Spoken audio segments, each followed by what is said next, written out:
तर मंडळी खूप जण बोलत होते गाडीचे व्हिडिओज पाठव, फोटोज पाठव. तर मंडळी बघा, गाडी पूर्णपणे नवीन आहे, फुल कंडिशनमध्ये गाडी आहे.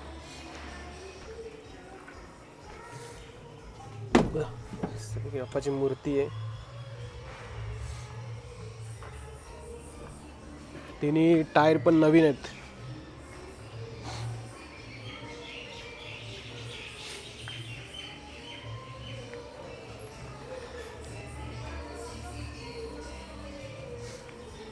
मागून नजारा बघा.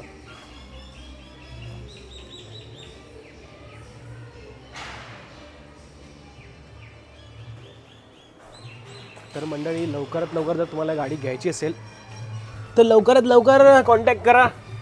थोडंफार माझ्या कॉन्टॅक्टद्वारे तुम्हाला थोडे निगोशिएबल होऊन जाईल. आणि